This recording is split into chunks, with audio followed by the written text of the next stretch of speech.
All right, let's dive into man's search for meaning, finally. I know you've been wanting to unpack this one for a while, especially like how Frankel managed to find meaning in the concentration camps, and, well, how we can all use his ideas in our own lives. Yeah, this book, it's one of those you just don't forget. Frankel's experiences are rough, really rough to read about. But finding meaning in that kind of suffering, it's inspiring, that's for sure. It makes you think, about the whole mind over matter Oh, yeah. idea. Can we really just choose our attitude in any situation, like he says? Well, that's the core of it, right? The will to meaning, that's what Frankel called it. He thought our main drive isn't pleasure, not even power, but meaning.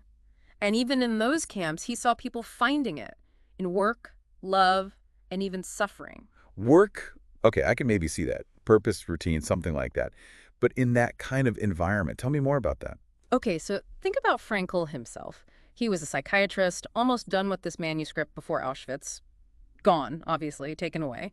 But he didn't let it go. He'd spent hours in his head, rebuilding it, editing it. It was like an act of defiance, almost. Wow. It's like he made this world in his mind where he still had control, Mhm. purpose, and something to work towards. That reminds me, in your notes you mentioned feeling kind of stuck with work lately. Do you think having a future project, even a small one, could help with that? Well, absolutely. Having something to look forward to work for, it's motivating, gives you a reason to get up even when things are tough. And not just Frankel, but lots of research shows this. Goals, that sense of purpose, it makes you resilient. Okay, I'm starting to get this will to meaning thing. Yeah. But love. Frankel was Yeah. separated from his wife, no idea if he'd see her again. Yeah. How was there meaning in that? Yeah, it's tough. He talks about feeling her presence, holding on to hope. But then he finds out she's gone, died tragically. Oh man, that kind of loss. Yeah. It's hard to imagine. It is. But even in that, Frankel shows us the power of love, how strong it is. The love he felt, the memories it gave him strength, hope. It reminds us love can go beyond even death, and that those we've lost can still inspire us. You mentioned losing someone close in your notes. I was wondering if you felt anything like that, what Frankel describes.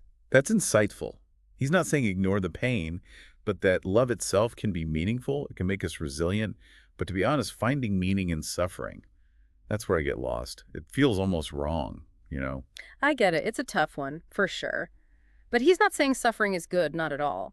He's saying that even when there's pain we can't avoid, we still have a choice. We can let it consume us, or we can find meaning in it.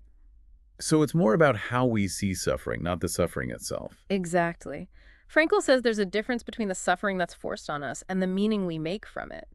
Imagine, like, you get a block of wood, that's the suffering. You can't change that it's there, but you choose what you sculpt from it. Right. You shake the experience.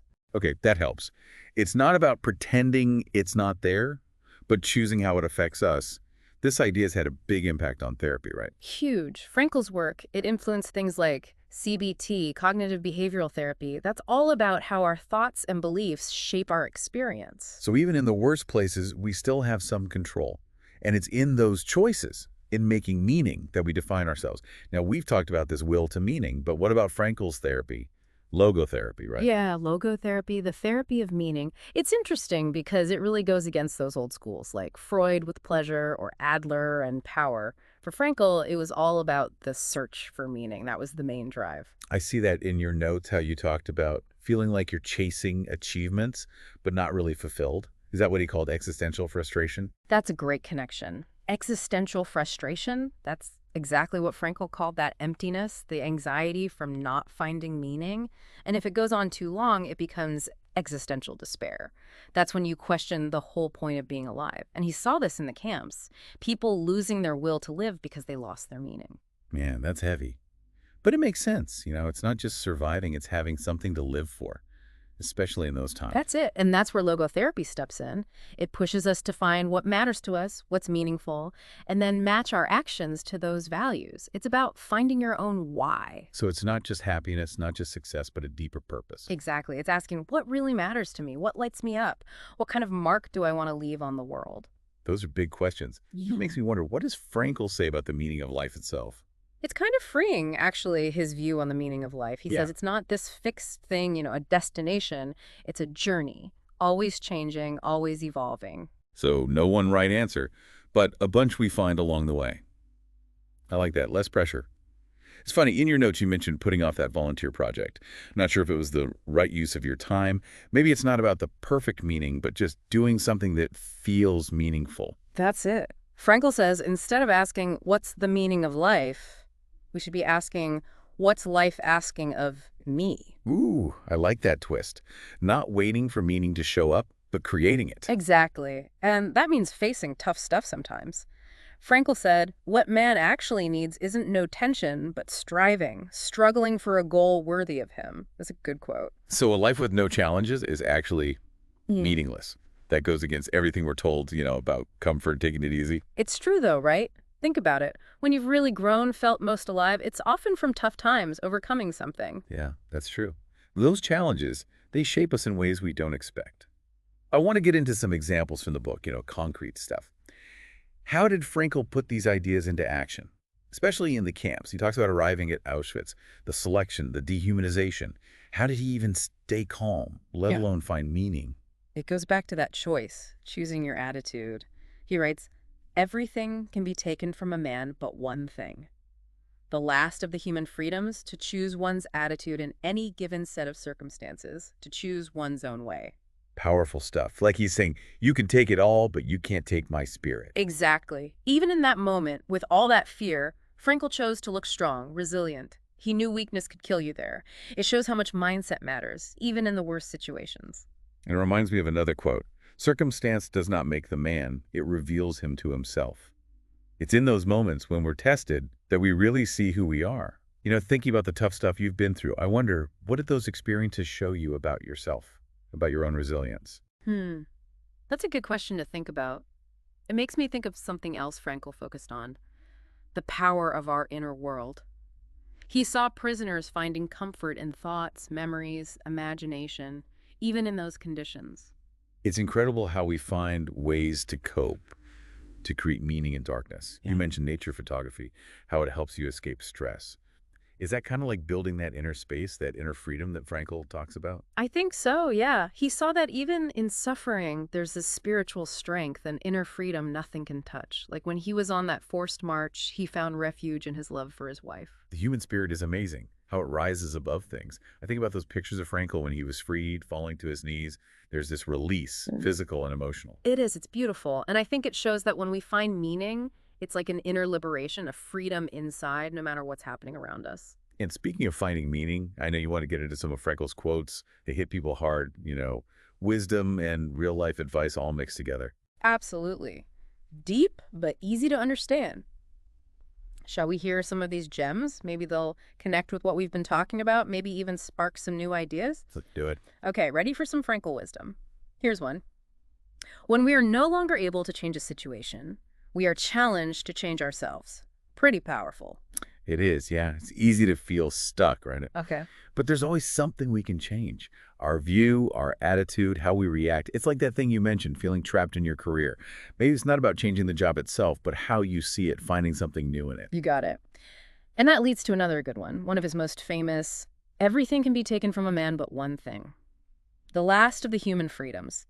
To choose one's attitude in any given set of circumstances, to choose one's own way. It's a reminder. Even when we feel powerless, we still have that choice. How we respond, that's what makes us human. This next one's a little longer, but worth it. Don't aim at success. The more you aim at it and make it a target, the more you are going to miss it. For success, like happiness, cannot be pursued. It must ensue, and it only does so as the unintended side effect of one's personal dedication to a cause greater than oneself, or as the byproduct of one's surrender to a person other than oneself. Happiness must happen, and the same holds for success. You have to let it happen by not caring about it. I want you to listen to what your conscience commands you to do and go on to carry it out to the best of your knowledge. Then you will live to see that in the long run. In the long run, I say. Success will follow you precisely because you had forgotten to think about it. Wow, that's a lot to unpack. I think what he's saying is if we chase success or happiness directly, it's like they run away from us. But when we live with purpose, meaning true to ourselves, those things come naturally. Yeah, I think you're right. It's about finding something deeper than just achievements. What else you got? Okay, how about this? But there was no need to be ashamed of tears, for tears bore witness that a man had the greatest of courage, the courage to suffer. That one hits me hard. Yeah. We're told to hide our feelings so often, be strong. But Frankel's saying it takes more strength to admit we're hurting, to actually feel it. Totally. It's about being fully human, the good and the bad. This next one really resonated with me, especially with what you've shared about love and loss. Love is the only way to grasp another human being in the innermost core of his personality. No one can become fully aware of the very essence of another human being unless he loves him. By his love, he is enabled to see the essential traits and features in the beloved person, and even more, he sees that which is potential in him, which is not yet actualized, but yet ought to be actualized. Furthermore, by his love, the loving person enables the beloved person to actualize these potentialities. By making him aware of what he can be and of what he should become, he makes these potentialities come true. Whoa. It's about love's power to transform us, how it helps us see the best in each other, and how it helps us grow, reach our potential. Love's not just a feeling, it does something, it shapes us. Okay, a bit more technical now, but I think it fits with what you've been through. An abnormal reaction to an abnormal situation is normal behavior. Kind of a mouthful. But it makes sense. There's no right way to deal with trauma, hardship. We all cope differently. The important thing is finding a way to move on, to heal. Here's another one, shifts our perspective. Ultimately, man should not ask what the meaning of his life is, but rather must recognize that it is he who is asked.